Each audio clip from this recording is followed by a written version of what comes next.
Since childhood, I believed that I would find the one woman with whom I would spend the rest of my life, just as my parents had. When I was young, I thought it would be easy, but over time I realized that marriage takes a lot of effort to maintain. I've made my choice and I'm ready to tell my story. I'm not sure I'm the perfect spouse as my job may demand. Sometimes I come home in a bad mood, especially when it comes to finances. Although I am not a millionaire, our family lives comfortably in a beautiful home with 2 luxury cars. My wife Virginia has a closet full of stylish clothes. Our daughter Deborah is surrounded by lots of expensive toys. Our marriage has lasted almost 12 years and has been mostly happy. But in recent months, something changed between Virginia and me. Virginia's behavior became strange and aloof. She began to criticize my words and actions, which was unlike her usual behavior. I tried to discuss it, asking if something had happened to worry her, but she brushed it off, attributing her condition to fatigue or a bad day. At first, I thought a temporary retreat would help, but her indifference persisted, becoming increasingly frustrating. Despite my efforts to keep our relationship spontaneous and exciting, Virginia's attitude toward my romantic gestures changed. I now received only a dry thank you and a kiss on the cheek in response to my expressions of affection. She saw my efforts as feeble attempts at redemption. Virginia stopped engaging in intimacy for various reasons, and when she did, I felt one-sided disappointment. As time went on, I noticed myself drifting away from her, paying less and less attention to her. The feeling of despair led me to analyze exactly when this change began.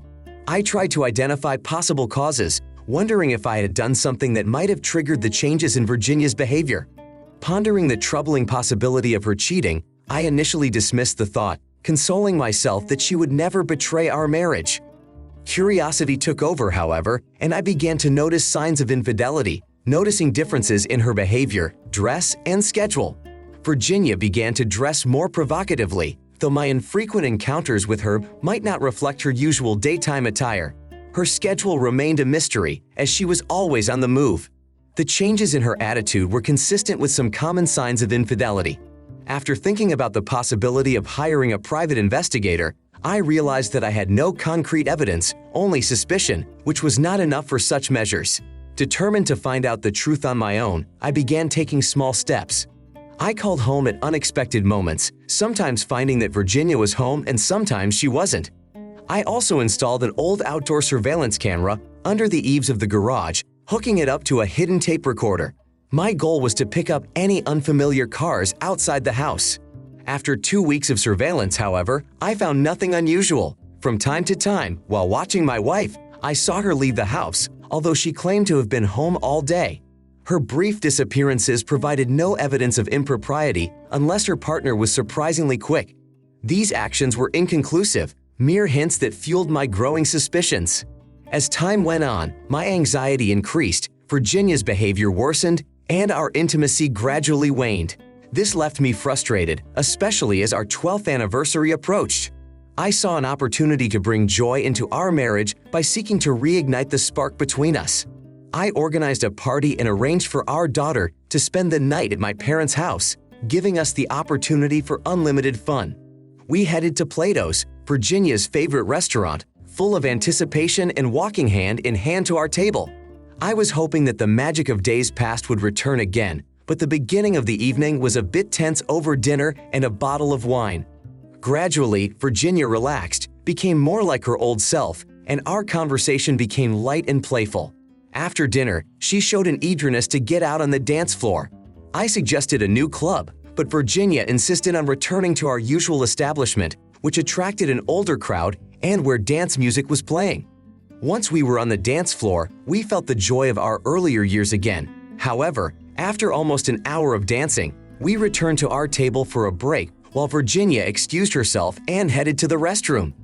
I looked forward to the intimate continuation of our night as I watched her graceful movements.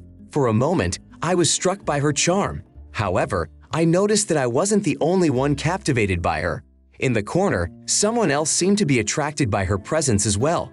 On the other side of the dance floor was an attractive guy who was scrutinizing her every move. I wondered if she knew him as she headed for the bathroom. From my perspective, it was hard to confirm if they knew each other. The place was strictly a dance club and I wondered why he was alone. I assumed his female companion might have been in the restroom as well. As Virginia passed him on her way back, I thought they exchanged smiles and glances. All my suspicions came to the surface when Virginia asked for another glass of wine. I felt bad leaving her alone while I ordered at the counter. Noticing the waitress, I beckoned to her, sensing the evening was taking an unfavorable turn. The guy in the corner was still sitting alone, and my curiosity took over. I asked the waitress about him, taking her by surprise. Although her voice sounded awkward at first, she quickly pulled herself together. I insisted that she explain who the guy was. She apparently glanced over to Virginia, innocently denying that she knew anything about him. Once our drinks were brought to us, Virginia glanced over my shoulder. Mr. Lone was now approaching our table. Ignoring me, he directly asked Virginia to dance. In response, I resolutely refused to elicit a mocking reaction from him. I countered that he should mind his own business, emphasizing that Virginia is my wife and I dictate who she dances with. When Virginia intervened, turning to me in an irritated tone. Mr. Lonley attempted to speak. I interrupted him, expressing my annoyance. Virginia defended her right to choose her dance partner with unexpected assertiveness, claiming that she did not belong to me. This show of disrespect on the part of my wife drove me to anger, ruining all prospects of a pleasant anniversary celebration. I said, "Watching you dance with someone else gives me no pleasure, especially after I specifically asked you not to dance with him. You're right, I don't own you and I can't stop you from dancing with him. However, if you do decide to dance with him, consider asking him to drive you home as I leave after 12 years together." I know Virginia well, and when she looked at me, anger was reflected on her face. We'll discuss it later. The man grinned triumphantly as Virginia took his hand and they began to dance. I left the meeting place discreetly, and just a few blocks later my cell phone rang. It was Virginia. She asked remorsefully about my location. I replied that I was on my way home to pack my things. She demanded an explanation as to why I was leaving, and I expressed my disappointment. I said that I had had enough and that I needed to leave. She questioned the seriousness of my intentions over a simple dance. I explained that it wasn't about the dance. I emphasized her actions that I thought indicated a lack of love and respect. I suspected her of infidelity, especially with the man she was dancing with, based on their interaction. Virginia defended herself by assuring me of her love and denying any connection. However, I highlighted her careless attitude toward our relationship, her lack of intimacy, and her general demeanor that questioned her sincerity. Despite her request to stay, I remained firm in my decision to end the relationship and persuade her to believe anything. Virginia desperately and apologetically begged me to come back, promising to come by cab and asking me to wait.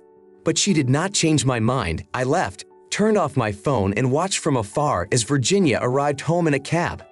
The incident heightened my suspicions, which prompted me to hire a private investigator the next day. I informed my coworkers to keep Virginia out of the office, allowing the detective to do his job. It turned into a waiting game. While Virginia tried to contact me, I stood firmly by waiting for the investigator's findings. My coworker Andrea expressed concern about my suspicions that Virginia might be cheating on me. She questioned my belief that Virginia was simply dancing with a guy and suggested that my suspicions were unfounded. I explained that Virginia's strange behavior over the past 2 months and the incident of that night had heightened my concern. Andrea, having been our neighbor for many years, vouched for Virginia's loyalty. She claimed that she had never noticed any signs of infidelity. Despite Andrea's assurances, I decided to consult a private investigator to confirm my doubts before approaching Virginia. I asked Andrea to tell Virginia that I needed time to think and that I would contact her in a couple weeks. Over the next 2 weeks, I eagerly awaited news from the investigator. When he finally invited me into his office, my stomach clenched with tension. He handed me a report that refuted any suspicion of Virginia's infidelity. Although I felt relieved, I still doubted the thoroughness of the investigation. The investigator assured me that they had followed Virginia closely and found no evidence of her affair. I left his office overwhelmed with relief and gratitude and returned to my motel room. On Monday morning, I called Virginia. Her voice shook. She apologized and expressed regret, admitting her mistake and the lack of respect she had shown. Virginia tearfully begged for another chance, promising never to repeat her mistake. Her unexpected sincerity and remorse made me wonder if our relationship should be given another chance. I confirmed that I was coming back, but with the caveat that it would be on a trial basis. I expressed my desire to get my old wife back, the woman I had fallen in love with and married. Virginia seemed sincere in her response, asserting that the woman I longed for was still here, waiting for the man she loved. However, I remained hesitant, citing the problems we had encountered, including poor attitudes, lack of enthusiasm, and disrespect. I informed her that I was going to pick up my things from the motel after work, but assured Virginia that I would return home that night. In response, she professed her love for me and apologized for her behavior, admitting her mistakes. Despite her assurances, I admitted that I still had doubts and anger, remaining insecure. These feelings were fueled by suspicions that Virginia might have known the man from the dance hall. 2 years later, our family life gradually improved.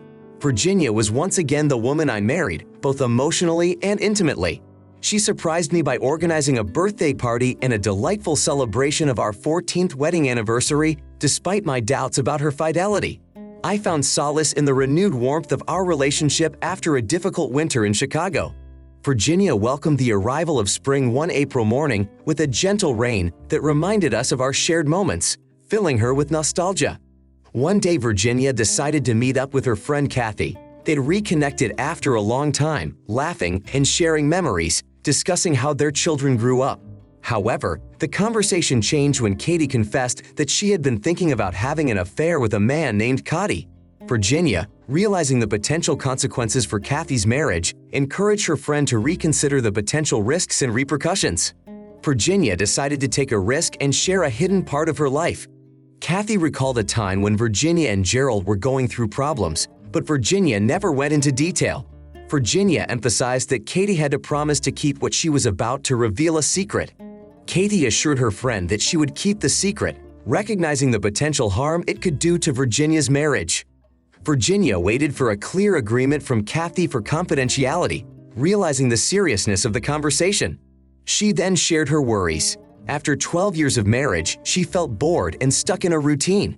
Life seemed monotonous, and Virginia began to question the direction of her life. Despite her love for her husband, she felt like she was missing something, which led to a mild depression.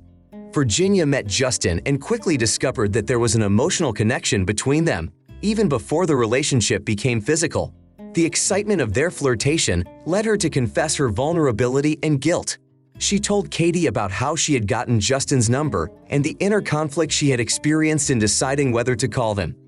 Kathy listened intently, finding Virginia's experience strangely familiar. Virginia recognized the wrongness of her actions and the vulnerability she felt.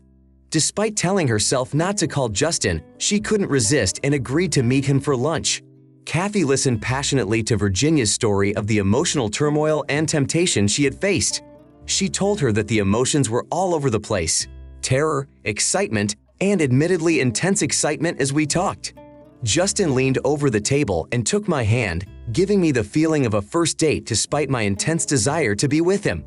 Conscience and fear were holding me back, yet Justin had already begun his seduction, expressing how Gerald didn't appreciate the wonderful woman he had.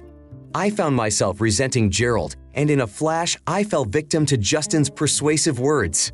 Virginia continued her story, explaining how her lunch meetings with Justin made it increasingly difficult for her to remain faithful to Gerald despite her resistance. Justin almost convinced her to go to his house during their third lunch. Virginia sensed his frustration with her excuses and knew that another lunch would likely lead to an affair. Virginia also mentioned inviting Gerald to their anniversary and that they could go to the dance. Justin immediately seized the opportunity to assert himself, claiming that he would dance with her even if it made Gerald angry.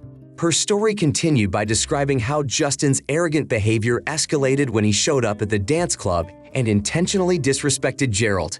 The situation climaxed when Justin asked Virginia to dance, which led to Gerald giving her an ultimatum. During the recounting of events, Virginia's eyes filled with tears, expressing the emotional shock she experienced on the dance floor. Justin's actions were intended to provoke Gerald and create a rift in their relationship in hopes that Virginia would turn to him for comfort despite the chaos. When the waitress approached, he took the initiative and ordered our drinks. There was a shock at this point. Gerald paid the bill before leaving. I felt like my entire married life flashed before my eyes. Kathy was stunned, and Virginia, with sadness on her face, began to talk about her ordeal. Tears came to Kathy's eyes, reflecting her emotions. Virginia insisted on continuing to talk about her desperate attempts to contact Gerald to convince him to return. However, he was certain that she had an affair with Justin, and it had been a heartbreaking moment for both of them. Virginia revealed that the next day her marriage seemed on the verge of collapse. Desperate for answers, she turned to her friend Andrea for help. Finally, Gerald called and said he needed time. Those 2 weeks proved to be the hardest for Virginia, who struggled with the fear of losing everything. Eventually, when Gerald returned, Virginia was on the verge of losing everything. She emphasized the importance of winning love over lust. Katie expressed her sympathy, and Virginia confirmed that she had never revealed the truth to Gerald. Living in constant fear that the truth would come out, Virginia was grateful for her marriage, which she cherished every day. However, her husband never learned the truth and probably never will. Her feelings for him have returned, but that doesn't mean the situation won't happen again in a couple years. Her husband still thinks everything is fine, which in my opinion is the worst. After all, if you cheated once, you can cheat a second time. It's just a matter of time. What do you think of this story? It would be interesting to read your opinion in the comments. Is it good that the husband didn't find out anything, or is it bad that the wife carefully hid her affair and went unpunished? It's wrong. It's a sin that should be followed by consequences. A week ago, we learned the latest information about this family. The husband found out about his wife's infidelity and did something unbelievable. If we see good activity under this video in the form of your likes and comments, we will publish the second part of the story.